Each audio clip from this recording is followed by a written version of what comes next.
Guys, it's Ice here, and I'm driving again. On my way back home, B and I went out to lunch during her break, and I'm gonna go home and record. I'm hoping to do a stream later tonight, so I'm super excited about that. Probably do more Gigcraft. I've been enjoying getting back into Minecraft in a broader sense. Now, don't get me wrong, I freaking love Better Than Wolves, and it is still my favorite way to play Minecraft. But it's not Minecraft. It's like such its own game. I don't know, but I don't have an AMA question today. I still have a couple on the back burner, but there's no one here to read the question for me, and, you know, I'm willing to vlog while driving, but I am not willing to read a question while driving. That's just kind of a bridge too far over troubled waters to Terabithia. But I wanted to talk about the Star Trek op last night. I went, it's supposed to start at 6. It didn't actually get started till like 7-ish. It was really, really late. But, yeah, it was fun. I enjoyed it. I had some frustrations with it, but to better describe the op, okay, so everyone came with 90-point fleets. Okay, theoretically, everyone came with 90-point fleets. What actually happened is everyone came and built 90-point fleets there starting at 6 o'clock, which is why it took so long to get started. But, red light. And then you got a booster, and from that booster, it was, you know, one black box blind booster, you made a 30-point build. I got the Marquis ship, which is was my second choice. You know, I wanted the Klingon ship mainly. I mean, it would have synergized with my fleet really well, but also I really like Klingon, and I will own that ship before this is all said and done. Before this event's over. This, by the way, was the collective month 1 op. I think it's called First Contact. So at that point, you know, I had 4 ships in my fleet because my 90-point build was the 3 ships, and then you add the 30 to that. There were some people that had like a single ship decked out with a ton of upgrades for their 90-point. But yeah, so it was 3 games. I actually, spoiler alert here, only played 2 of my games because they took so long getting started. And they took a lot of time between games. It was kind of unnecessary. It was very unorganized, I have to say that. It was very unorganized. But, by the time the second game ended, which ran late, which it shouldn't have, yeah, by the time the second game ended, I had to go. I had to pick B up. It was getting really late. And quite honestly, with the amount of people there, my anxiety was starting to get really out of control anyway, so I was getting very tense and nervous. So I figured it was better, you know, I had a good time. There was no way I was winning that op. Might as well just call it quits for that one. So, the way the op worked is when we started, you know, we set up one person on one side of the board, the other person on the other side of the board, 3x3 foot board. So, like, you know, the space mat. I'm gonna put up a little bit of video footage of that later. Just some clips that Grey Goss recorded for me while I was playing from my first game. And then there was a big old Borg cube in the middle. And the Borg cube was really big. And at the end phase, so after everyone had moved and shot, on each turn, the Borg cube, anything within range 1 to 2 of the cube, it would target the 3 closest ships, and it would steal an upgrade from the ship. If you didn't have any upgrades, and by steal I mean it would disable an upgrade, like completely remove the upgrade from your ship. If you didn't have any upgrades left, it would remove your captain. If you didn't have a captain, it would fire an 8-die attack at you, which you got normal dodge dice against and all that jazz, but yeah. There was also these resistance tokens that were on the cube, and as an action, you could take a resistance token. And what that let you do is, if the Borg targeted you, you got to roll attack die, and if you rolled a crit, so like a 1 in 8 chance, it didn't assimilate or attack you. But if it assimilated you and you failed that roll, you got to choose what upgrade to get rid of. So even if you failed, it gave you a little benefit. Well, it gave most people a little benefit. My ships were so bare bones. It was a high risk, high reward strategy with my fleet, not having upgrades and such. So after it does the assimilation, it then moves in a random direction towards ships. So there's 4 quadrants on the board, 4 directions it can move, and you decide, are there ships in these quadrants? And then there's these little chips. One of them had an arrow, the other had little nose symbols on them. And so if it could move in 3 directions, you'd take 3 of those chips, one person would mix them up, the other person would place them on the 3 sides, and you'd flip them, and it would move 3 in that direction. And it was like, that was most of the way across the board. Like, one movement is going to put it within 2 range, or very close to 2 range of the other side of the board. And that was where my main problem with the op was. The Borg cube moved so quickly, and it was a completely random thing. You either got screwed or you didn't. It was very hard to make a strategy around avoiding the cube. I mean, there was a game, not one I played, but there was one game there that they spent so long running away from the cube that there was only 1 shot fired the entire game, and they ran out of time. So it was an hour-long game where a single shot was fired from one of their ships. It was really, really boring sounding. So I wasn't a huge fan of the rules of this op, just because it was very random. And it isn't just because I got screwed by the cube, it's just your skill when it didn't go into it very much. Like, my first game, my opponent after it was like, dude, I'm sorry. That thing wrecked you.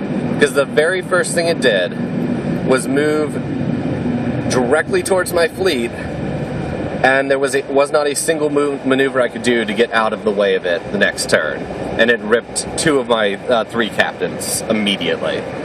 So it was purely a roll of the dice to see if that would happen. Yeah, I know I could have better planned for it by having more upgrades, but it was so chancy that I wasn't a huge fan of it. I had fun at the event, but I did lose both games. The second game, cloaked mines are bullshit. And I'm probably going to go on a rant about those later, but I'm just going to say it now. Cloaked mines are bullshit. I actually thought I had that one in the bag,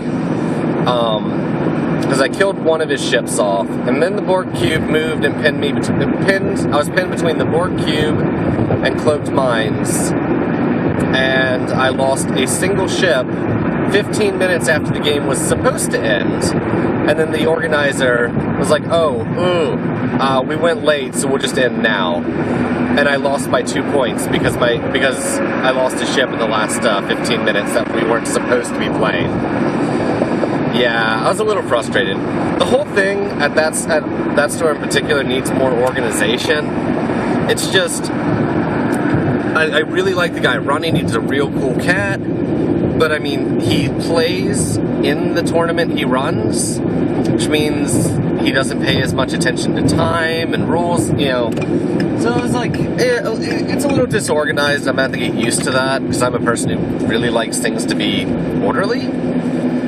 But at that point, I realized how late it was and such. But I had a good time. It was a really cool experience. Oh, the ship I got, the Marquis, I can't remember what the named version of it is, but I do remember the abilities, basically. Michael Eddington was the captain, which was really cool, and he starts with 3 mission tokens on him, and you can, as an action, spend a mission token and target a ship, and it rolls 2 less dice against you if it attacks you this turn, which is awesome.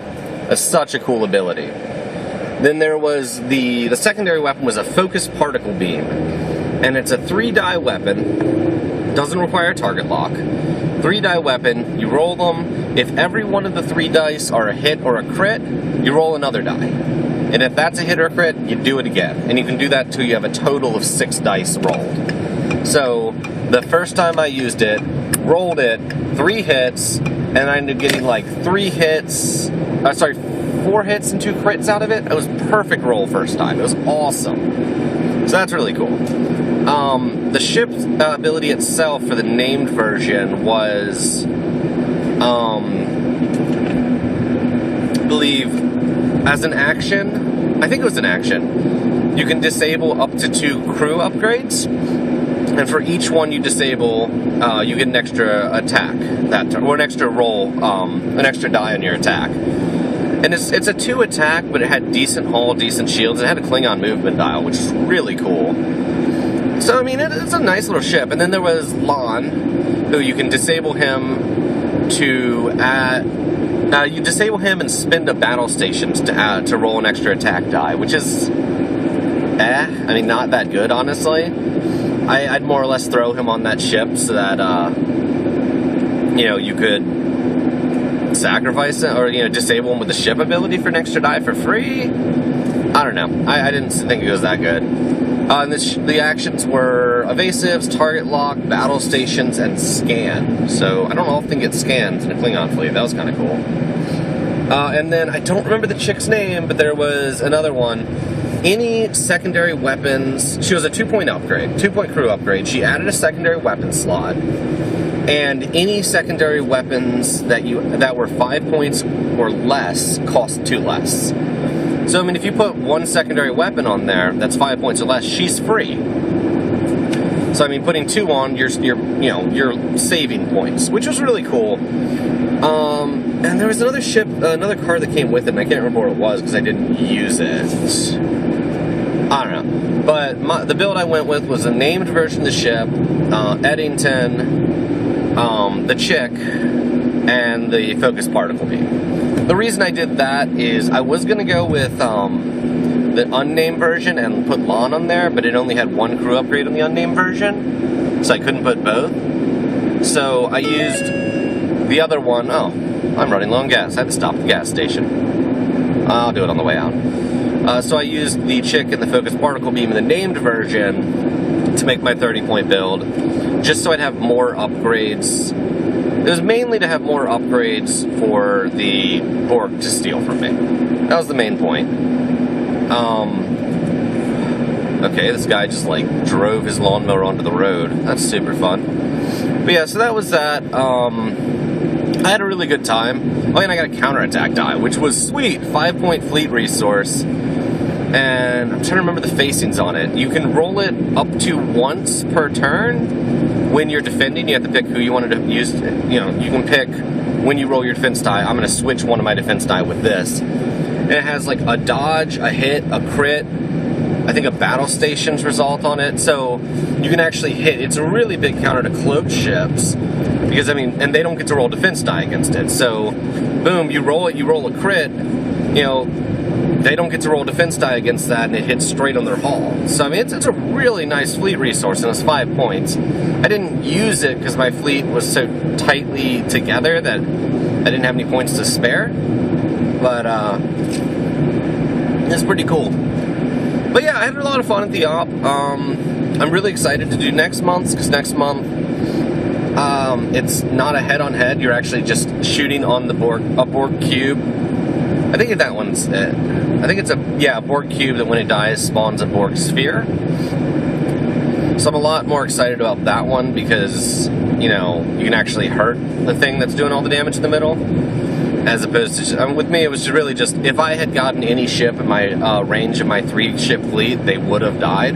There was only 2 or 3 builds at that op that could have survived that I could not have alpha strike down with that 3-ship fleet. It was just the Borg cube. Like, the game wasn't really against your opponent, it was more against the Borg cube. And you couldn't hurt the Borg cube. It was really frustrating. But, I mean, I'm super excited about next month's. Because I'm a lot more excited with how that one's going to play out. Because you can actually do damage to the cube, and it's based on who does the most damage, I believe. So, yeah. I am almost home at this point, driving past the Little Old Lake. So I'm going to end this one off. This one's been kind of long. I've been enjoying it. So I'm going to go home, eat some food, get a little bit of recording done, and hopefully later tonight I can do a stream, which I'm pretty excited about. Tomorrow I'm hoping to record some 7 Days to Die with It's going to be a co-op with someone. You guys will see when that comes out. And I'm hoping to get some more Iceopolis recorded tomorrow as well, which I'm really excited about. But yeah, I'm going to end this up. Guys, toss me some more questions. You know what? Actually, I had one other thing. I have been looking for a good way to synchronize these questions. If anyone knows of a program that works on Kindle, so, you know, Android, but is in the Kindle store, that also has like a desktop app or a web app, so I can take those questions and put them, you know, I need to be able to view them offline on my Kindle, so I can do them while I'm sitting in the car. But if anyone has any ideas, let me know. I was going to be using Google Keep, but there's no Kindle app for that, so, you know, that didn't work out. But, yeah, I'm home.